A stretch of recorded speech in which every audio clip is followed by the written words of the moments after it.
University Bursary Scheme Project is giving you a lecture on Education Management Administration in ECD schools, both certificate and diploma. In the first episode, we have been discussing the functions of administration in general, and we explored one by one, all of them. Hope you remember. People who are following, you can get your pen and you note down some of these tools you're going to use in administration to make sure those functions are all carried out and the objectives of that institution are achieved one by one. Now, remember we are in the Universal Bursary Scheme Project. Those who want to apply, just send your documents in my inbox on WhatsApp. I'll give you my number on this screen. And then the application processing fees, we shall proceed. I have good news for you. Mature entry trainings are going to be on at Royal Institute very soon, so that you just register and do national exams at the end of it all. Now, how do we do one or some of the tools you're going to use? We are going to look at them. Of course, we can't give you all the tools. As you are doing the work in your practicals, you will have to discover some. You even invent some tools. So now let me give you some of those ones. You develop some policies. How do we manage, plan, control, regulate, direct, budget, and make all of those functions as we discussed them in episode 1. Now, we look at, you make policies. When I say you, remember, I don't mean one person. They could be the managing staff, administrators, board of directors, depending on your structure. So you develop policies, rules, and regulations. Some of these rules, you can put them on the notice board. You can give the staff members rules and regulations. Even the students also given rules and regulations. Some schools, I see them putting some posters in the compound, wherever, at the gate, on the doors, on the walls, remain clean, hours to arrive at school, ABCD, rules, regulations, procedures. You develop policies. You put up targets, which you also have to achieve yourself before you make others to achieve. Number 2, you collaborate with specialists. Remember, though I told you that administration is both a science and an art, you must know almost all professions, but you can't know everything, at least the basics. For example, if it comes to budgeting or making a financial report, you may use an accountant. Could be your boss or could be somebody from outside. For example, you have to pay URA taxes. You can't calculate. Hello? Hello? Sorry for that. You got some kind of a disturbance, but you have rectified the problem. So you need to get some specialists. For example, if it is construction, you need to construct a building. You are planning, even if you're just planning, you need somebody who has learned some engineering or technical drawing to make for you that plan that you are going to use in your plan. That can be, sometimes we call it strategic plan or proposal. Number 3, you have to stay updated with the current news. What is in the ministry, the curriculum. Some administrators are still practicing the curriculum of 1920 or even 2000. Things are changing every year. These days, I can see a P1 pupil can read the Bible in English, something which was not there in our years. So, for example, if I was an administrator and I'm not updated on the current affairs, I'll be teaching you like they used to teach us. That is very wrong. The administrator must be updated, must be reading news, social media, whatever, but of course, concentrating on your profession. You must know by now that grade 3 teachers are no longer trained. You must know everything which is new, as current as you are. Are we together? So this kind of information can help you to adjust your policies, your budgets, your proposals, and everything you do. You must be as recent as possible. Then communication, you must know how to communicate. That one is a must. You can't do all those functions, you as administrators, when you cannot communicate. Now, how do we communicate in management? It is a full topic. Communication is a full topic and it's part of management. You can't separate management with communication. Communication is like the string of the rope which ties staff members together. You communicate with the parents at least once a term. Yes, some schools, especially government schools, organize parents' meeting almost every month, but it may be too much. So at least every term or every year, you call the parents in a meeting. Speech day is not a meeting. Sometimes boarding schools call it visiting day. Then you call the parents in a meeting. Why? We are going to see that one later. Because now we are in the general activity, or can call it a tool in management. So you have to communicate. You don't do things in separate. You know, some administrators, you are keeping every activity separate. Not everything is confidential. You may find that some of this information, you need to be transparent, everybody to understand.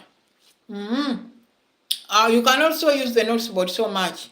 Every week, the notes board must be with the new information you want the public to consume. And when you are putting some information on the notes board, you have to, after drafting it, edit and even give somebody else to edit for you, so that you post something which is nice, beautiful, correct English. The right communication. Are you getting my point? Every class must be with a notes board, especially those who can read. Then staff notes board.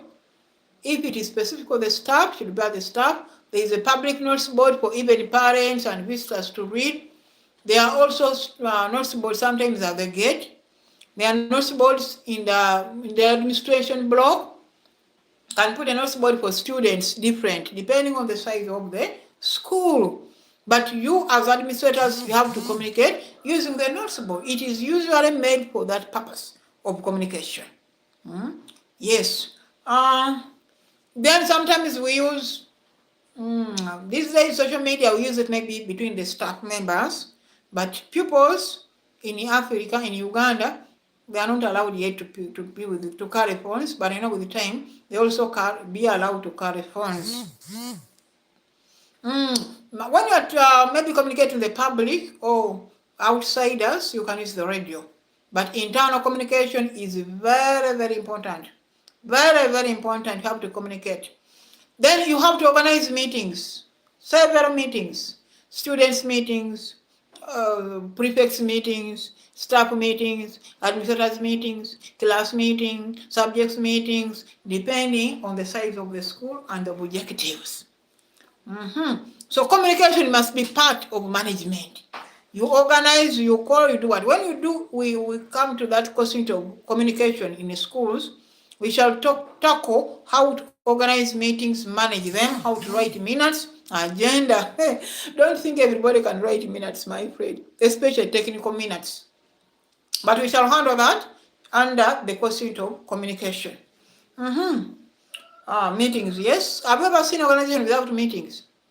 Even families. Meetings are essential for communication.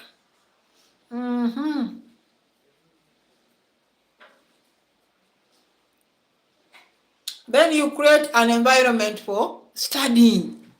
In some schools, I wonder, they are located in the city center, near the market. A lot of noise, I don't know how these people study, but make sure as much as you can, create an environment for studying. Some schools, actually good schools are always located hidden somewhere in a quiet environment. Plant trees in the compound as you can afford. Why? Because the trees bring a cool environment. Then people can do private reading. The library, put it in there. Classes, of course, you remember we say administrators work through others. So through others, make sure each class has got a learning environment.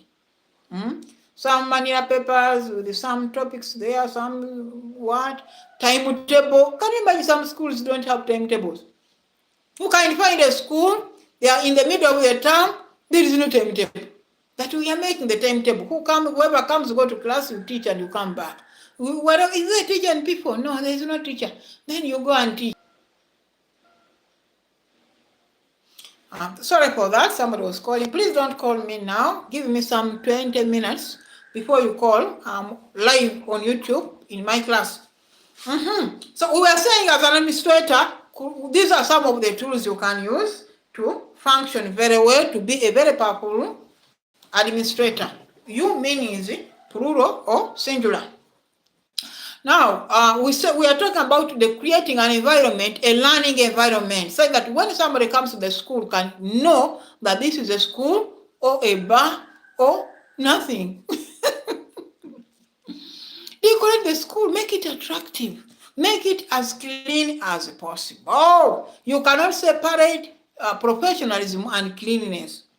Sometimes you find the school is very dirty, rubbish pit is eating everything, sugar cane husks, jackfruit, rubbish, the school is not swept. Then you say, those teachers, the teachers are not expecting the people to clean.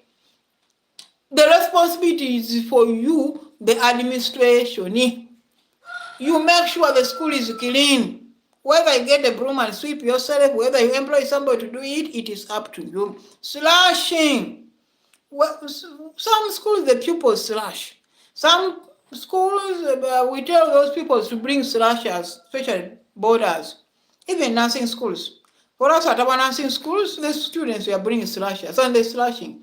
But they can't wake up themselves and begin to slash. It is you to organize them into slashing. Make sure the grass is as short as possible and clean. Sweep the compound through, depending on how you want, but make sure the compound is clean and is conducive for learning. These pupils, especially these pupils, these young children, they can sit anyhow, anywhere. Just assume the compound is dirty, the class is dirty. They sit anyhow, anywhere. They go back when they are dirty. The parents are going to get annoyed, I'm telling you. Some schools have swimming pools. Those swimming pools, that water needs to be treated almost every week, depending on how much you use it, how often you swim. Sometimes even the class itself, those benches, the chairs, they need to be, the dust must be removed. The walls, as much as you can afford. Make the environment as conducive as possible. You must be a leader. In administration, it is also involving leadership. Before you tell people to be hardworking, you must be hardworking.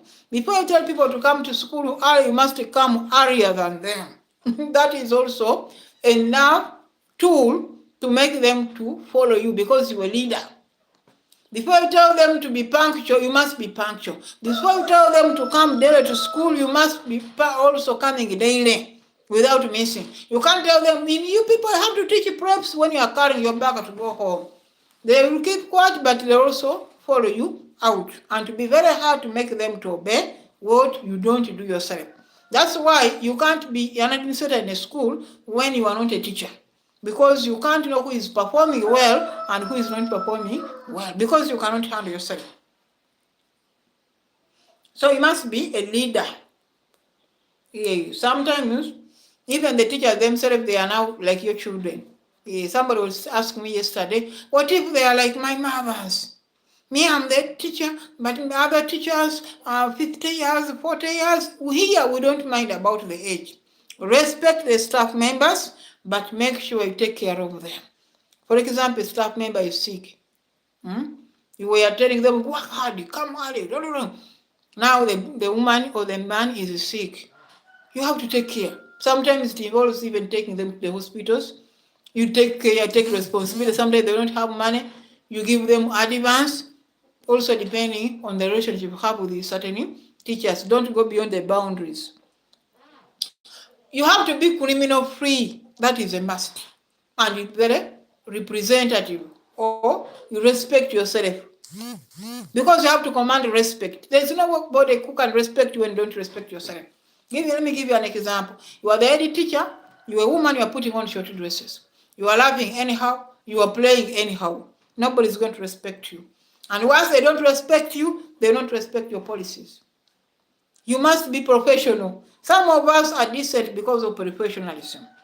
The dressing code, the way you talk, you are abusing people, you are harassing people, you are short-tempered. My friend, you will not afford, you will not manage people. Even financial resources.